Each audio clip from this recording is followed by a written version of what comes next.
in your discussion at the AIA, the Center for Architecture, when I was doing my research and I watched it, you spoke about innovation.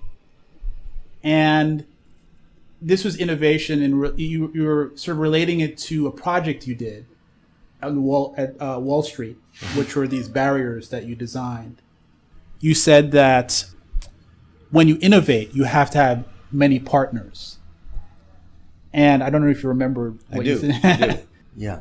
Well, I'll back up one step before that, which is like the role of innovation, which, architecture, as you're taught and you're developed through school and internships and everything, there's a kind of enormous amount of learning that goes into developing the basic tools. And that's sort of like what you need to do to be okay or to be good.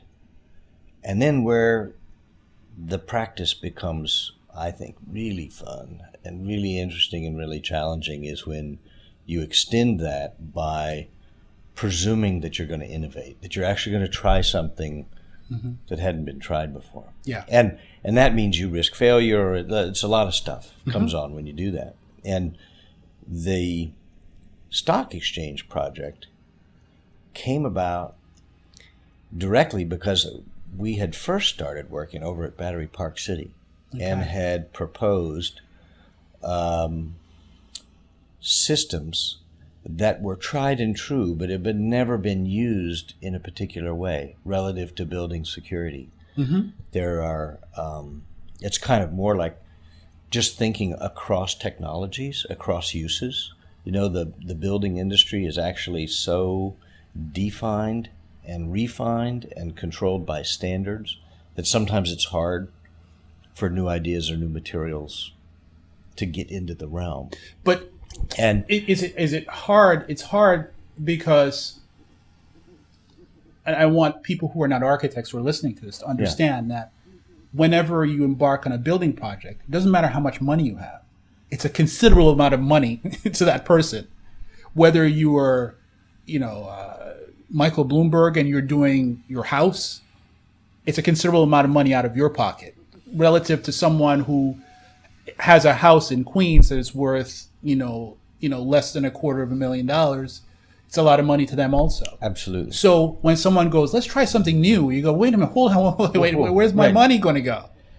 Exactly. And more than that, standardization and normalcy is codified, right? You've got regulations about fire spread, about all kinds of things that control the materials and things that are in the industry. And when we got involved at Battery Park City, we learned the same thing. There's a certain number of things out there that have been rated to protect against vehicular attack.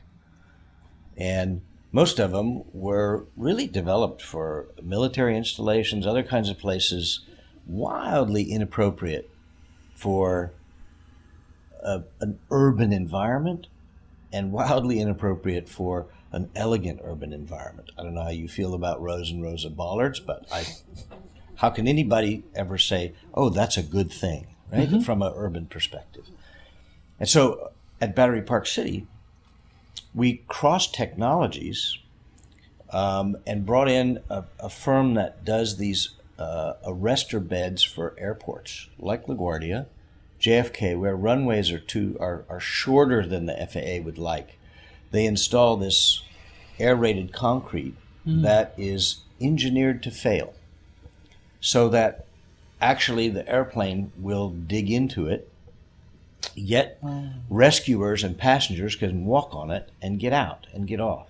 Okay. And so we fine-tuned that, just changed the delta to deal with what the NYPD and everybody thought vehicular attack was about at Battery Park City, and said, we can actually bury this element below grade, and instead of dealing with a whole bunch of high barriers, deal with very low things that then began to work as a row of glass benches and things like that. So that innovation, which was really thinking about bringing technologies across different perceived boundaries,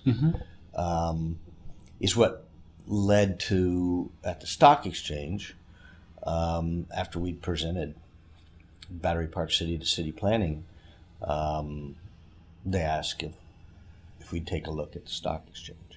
And there again, all of the things that existed out there as standards were, A, they were not very nice, but B, some of the equipment, by the time you tried to install it in an environment like Lower Manhattan, where 6 inches below the sidewalk is a complete spaghetti of power, water, sewer. It's one of the oldest parts of the city. You can just imagine the stuff under the street. Not only that, you have to coordinate with all these different agencies. Right, and there's 11 different, from Con Ed to Verizon to anybody that's got their business down in the street. And it's a nightmare, and it's very expensive. And you got to close street and work overtime, and so these things ratchet up a situation where the standard solutions fail. They don't work. They're not nice. They're incredibly expensive, and it really is like we have to do something else. And so there were two real key areas that we sought to innovate there. One was just in the elements on the street itself, which have been called no-goes. And that actually came when we were doing the work at Battery Park City. We negotiated a CRADA, a Creative Research Agreement, with the Army Corps of Engineers Mobility Division. Okay. Really interesting guys. They're the ones that are like, they're live online with forces in Afghanistan talking about what their tire pressure should be for various terrain based on steepness and soil makeup. I mean, it's very sophisticated knowledge about vehicles and vehicular behavior. And so they worked with us on Battery Park City, purely so that they could share the knowledge, 50% of the research costs, but then they got to share in the knowledge. And they helped us again over at the stock exchange understand how we could create the densest possible volume with a variety of very thin anchoring elements, so that the no-goes, as you see, actually have a whole range of resistance criteria. But you and I don't know by looking at them. It's all something that's engineered and could you describe it for the listeners and viewers, what they look like? A no-go is the evolution was after 9/11, the streets were filled with Jersey barriers, which are those long concrete things normally in the middle of the highway, but they precast them and they've surrounded buildings with them to try and protect them. And slowly then and that was so bad that they began to replace those with planters and other things, but still kind of bulky. And if the planters are not maintained, they're full of cigarettes. It's just a nightmare. And so we said, well, let's take that same amount of mass and make it as small as possible, and then sculpt it so that it always sheds and reflects light in different ways, so that visually you reduce the mass even more. And we made them out of maritime bronze, so that in deference or in contextual reference to the amazing kind of bronze doors and hardware and stuff that's all part of the Wall Street architecture, but now very modern, very specific, and in fact quite sculptural. Absolutely. And one of my favorite questions is people have asked me, said, well, why it's really a piece of sculpture? I said, no. It's a piece of architecture because it has program. It is visually compelling and all those things, but it also is performing a very specific task. And that's a nice definition of what is architecture. Yeah. And what is innovation? You make something new because all of the solutions that have been tried before are not adequate for what you're trying to accomplish. Right. The other things we did down there were the turntables, and this is where I'd spoken about innovation needing partners. So I described the really tough utility situation meant that the kinds of devices that they could put in the street to control traffic were really limited, very expensive, horrible, ugly. And my wife and I were actually traveling in Japan when we saw one of the automated parking lots and watched a series of turntables in action as they moved cars throughout this garage. And it was like a flash. So we came home and said, oh my God, what if we try this and do the thing? Turns out one of the world leading manufacturers of turntables is up in Connecticut. So we reached out to them.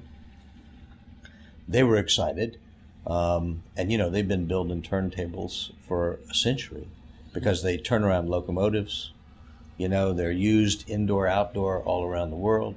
And we were able to develop essentially a new traffic and security control device by just rotating within the depth of the street itself. And it was terrific, and it was, I got to say, we had real challenges with some of the agencies involved. And that's where, when I made the comment that to truly innovate, you need partners, because not partners necessarily, but allies. And the innovation has to become owned by somebody other than the creator. And in this case, the maintenance has been an issue. One of the agencies that had trouble with them has kind of continued to object, so they just as soon see it fail. And so you need to let an idea get so strong and carry enough breadth that It's undeniable. it's undeniable and it's got its own momentum.